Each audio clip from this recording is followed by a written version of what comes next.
Wannabe producer that zero rack effects. You will not find an Eventide or Lexicon processors in his studio.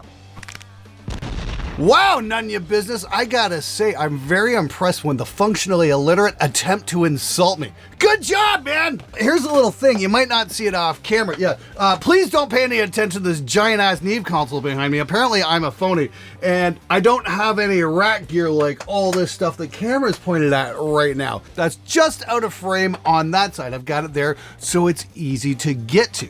But you're absolutely right. You will not find an Eventide or Lexicon processors anywhere in my studio. That is, until now. Put that in your blunt and smoke it. All right, listen up, you damn filthy software pirate. There's more to this than just using plugins. Look, I get it. Plugins are great, especially plugin compressors. There's so many varieties, and if you're crafty, they're all there for the taking. So why the hell would you want an analog one? What's the freaking point? Simply put, you can use it to save yourself a lot of grief down the road in the mixing process. Because if you compress on the way in, that means you're committing to something and you can add a certain flavor to the sound you're tracking, and then you don't have to fuck with it later. And chances are right now you're probably working your ass off at your day job and you don't have enough time to nearly put into learning the craft of mixing. So anything that's going to make your life easier is probably going to be worth it. The other reason is if you produce a lot of content or you're doing podcasting or talking into a camera like I am, it can really save your ass. Like if I talk loud like this, I've got a compressor over here. I've got my distressor doing the thing. It's stomping down on the signal so I can talk quietly and I can talk loud, and the distressor will do its job and keep things from clipping, because clipping doesn't sound good. Let me show you what I mean. So this is why we compress it on the way in, because I can get a bit shouty in these videos and then we get digital distortion, and that's something nobody wants. You think I'd be able to do this and actually have people enjoy my show if it was clipping all the time? Yeah, probably not. And notice when I'm talking quieter, really goes quiet. Yeah. This is why we have the mic, the preamp, the compressor, and then the converter. Because that's the thing, once it's clipped on the way in, yes, you can kind of repair it, but it's so much easier to just get it right to begin with. Especially if you're in the content creation game of any kind. Having a compressor can be great. Hell, if you're tracking a singer, and you're compressing on the way in and they get a little shouty, but it's a once in a million performance, it's just great to have it. It's compressed. You don't have to fuck with it. And when you compress on the way in, that's going to save you a lot of grief. Say if you're mixing a vocal, you don't have to sit there and automate the living shit out of it because the compressor's doing its job. But the main reason we compress on the way in is one simple reason.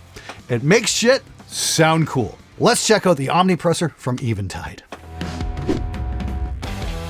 This one's been rough because I've had it sitting here for about a month, maybe even 5 weeks now, just going, play with me, Glenn, play with me. And it's an Eventide, it's an analog compressor. I talked with the guys, it's kind of a FET compressor, it's kind of a VCA thing, it's kind of in between, and it's definitely its own thing. And apparently it's highly sought after these days. And the fact I haven't been able to touch it until now, like 2 days before I leave for Europe, just says how busy I've been around here for the last couple weeks. Doing those great big amp shootout videos takes an awfully long time. There's a lot of parts in play, a lot of things that have to happen. Ooh, this looks interesting. I love the artwork on this. This is actually pretty sick. So let's get this out of here. Oh, that worked okay. Ooh, isn't that pretty? Check this out. Remembering the past, defining the future. I think that's a pretty cool slogan, that's for sure. If you listen to Vi, if you listen to Passion and Warfare, the Eventide harmonizer was all over that record. He even gave them a songwriting credit, which I thought was pretty cool. Listen to the track Alien Water Kiss. You'll hear what that's all about. But this is something different. This isn't a reverb or a delay. This is a compressor. Wow! Look at this documentation. That's pretty. Oh, wow. So, infinite compressor, expander, noise gate, limiter, dynamic reverser. This, I talked with the guys, they briefly kind of went over what it does, and this is not your typical compressor. This might be really cool. This might be super cool on a snare drum or something like that for like a compressor gate. I'm really curious how that's gonna treat things. The only thing is it takes up 2 rack spaces, and I hope I've got enough space for it. Because contrary to Nunya Business's brilliant observations, I do have racks, but they're quickly filling up. So hopefully I'll be able to make some space for this thing. Well, of course I will. My distressor's got to go in the shop. And first box. Ooh, power cable. Now, just gonna make this clear before I plug anything in. I am not getting paid by Eventide to say nice things about this, but I have a sneaky suspicion that once this video's done, once I put this thing through its paces, they're gonna have a very difficult time getting it back from me. So, sorry guys, that's just how it is. I have a feeling this one's gonna be exceptionally useful. Just by Eventide's reputation for building really quality studio gear. Oh, that's pretty. Wow. Now this is just a mono compressor single channel. Oh yeah, there we go. Check that out. So just up front here, we got our threshold, attack, release, function. Yeah, that's it goes from compressor to expander and like reverse compression. Apparently that's for bringing up really low noise levels. Attenuation limited, gain limit. Okay, cool. Got an output.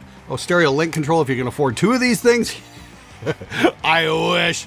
Let me see here. Yeah, we got a couple different metering, side chain, bass cut. Great. That's when your mix is jumping around all over the place. It'll do that. And I have no idea what this line is, but I'm sure I'll figure it out. And on the back, we've got link, line out, side chain in and out, and line in. Super cool. So that's great. If you want to like, side chain a bass guitar to a kick drum or something like that, you can do that.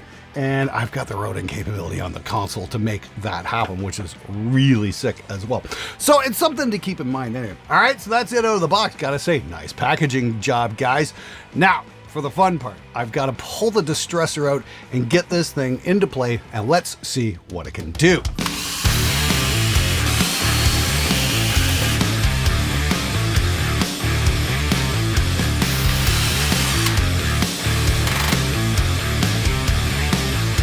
So I'm shooting this on August 11th. I've got a flight on the 13th. So needless to say, I'm trying to get this done before I leave for Europe for Gear Street and all that stuff. So I'm going to do something a little bit different than what I normally do. Normally I'll sit down and script this stuff out and, really refine a fair. Fuck it. This one I'm going to kind of do off the cuff. I've got my iPad here. I made some notes. There's some points I want to bring up.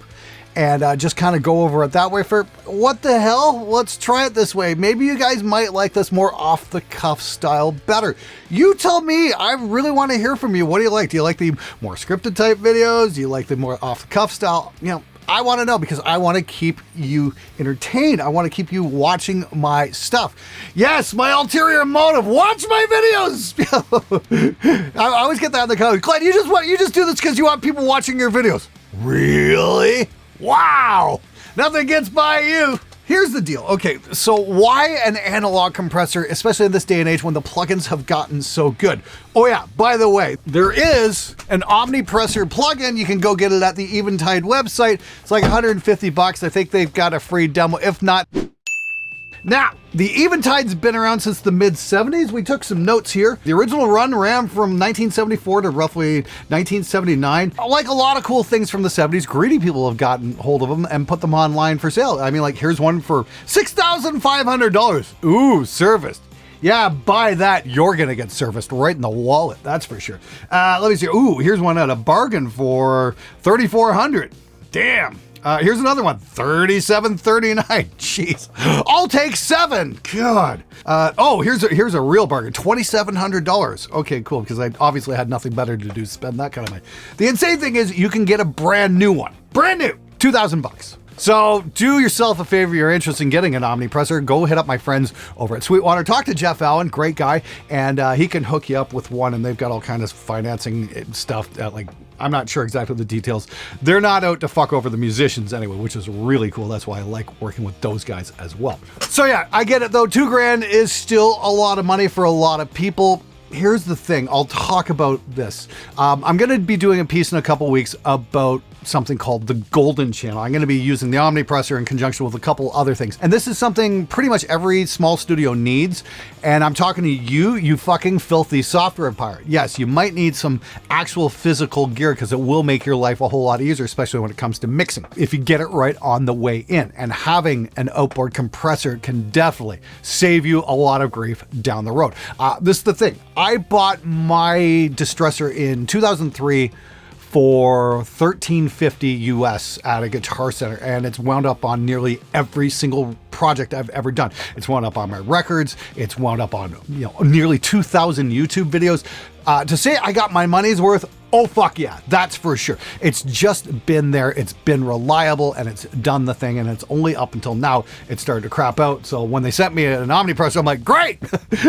I'm gonna try this as on my vocal. Who knows, it might be really fucking cool. We're gonna try it out on a couple other things as well. So you can see it, the signal's going to the compressor, but it's not punched in yet on the board. I've spent the last couple minutes doing a little bit of a dive into the manual here, and I want to make this very clear. I'm not going to sit here and show you guys every single function this thing does. I don't want to do a video product manual. Those videos are fucking boring. I'm just going to show you guys real quick why you would want to get one of these. Because if I start yelling, you can see just how much dynamic range there is there. That's absolutely nuts. So if I punch this in now, look at this. Wow. Does that sound incredible or what? And if I yell, like I'm yelling my freaking head off here, I think we got one tiny, oh, we got two, we did get a couple tiny peaks here. Let me just pull that back a bit. I'm going to bring the attenuation limit back ever so slightly. I'm going to kick in a little bit more compression and try that again. Yeah, there we go. Damn. That's fast attack time, 100 milliseconds. So this is the thing. It's like super fast attack like you'd get with an 1176 compressor. Check that out.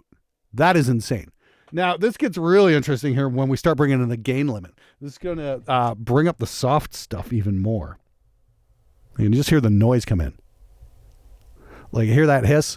That's like if you want to bring up the soft stuff. So I'm speaking really softly right now. And if I talk really loud, you know, it's really kind of evening things out. The only problem is that now you start to hear the fan noise. So it's definitely something you're going to want to balance and try and find a sweet spot for. But I can see where this would be super useful, especially when it comes to, say, getting rid of hi-hat noise and a snare track. I'm going to look at that in one sec here, but I'm just kind of blown away by just how smooth this thing is. Like, it's just gone. That's crazy. So I'm going to add about 10 dBs again here. So this will bring up the soft stuff. Let me see if I can get this to just print a slightly hotter level here on the board. There we go. I just added like 12 dBs again. So I'm getting a slightly hotter print now. This would probably be something I'd be more than interested in working with, like in my day-to-day doing like desktop explainer videos like this, because this really jumps in. And it's just so quiet when it's on. That's really super cool. Wow. So, and this is the thing though, I think Eventide came along just the right time because, you know, I'm always switching between, you know, at the desk and main camera videos and those two different mic setups. And I'm always plugging stuff in and unplugging so I can put everything through the distressor. I don't know. This might very well become my de facto desktop compressor because this just sounds great. I'm going to drop it on snare here in a second here, and you're going to see a massive shift in the quality of my voiceover mic, though, because, well, let's be honest, I don't have a flock patch bay yet, so I can't just move stuff around. So this is patching it on channel 8, which is, you know, my main vocal mic. So in order to do that, I'm going to switch over to the Rode mics. You guys have been warned. As promised, I'm on the Rode mic. I just want to show a couple quick things with the snare drum. I just started playing around with this. This is really neat. So I've got the omnipressor on channel 8, which is normally my voiceover mic. I've thrown the snare on that, and then I've got my snare room sample thing on channel 2 here, and that's going out to a reverb. And here's a snare. I'm going to pop that out for a second. Yeah, it's nice. I want to show you guys what happens when you throw this on. This is crazy. I've got it set to like the most ridiculous setting ever, just for a little blip of noise for the snare. Check this out. This is crazy. We're going to pop it in the mix here.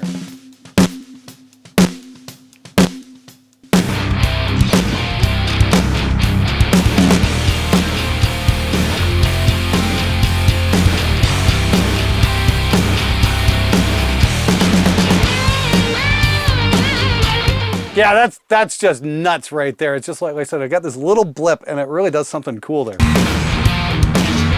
it out.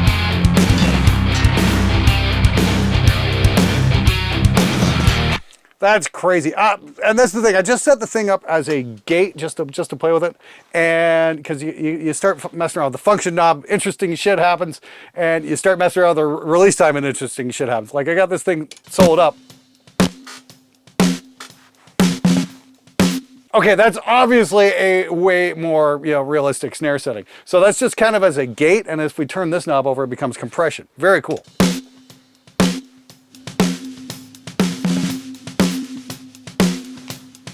And in a mix.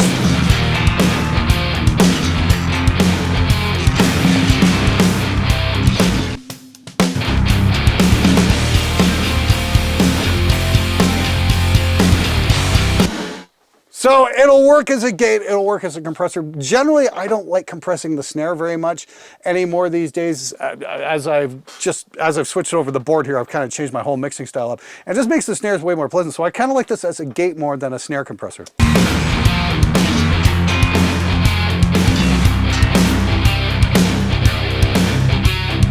Yeah, that's got a real nice impact to it. Damn, guys, I gotta say, super cool indeed. I am very impressed with this.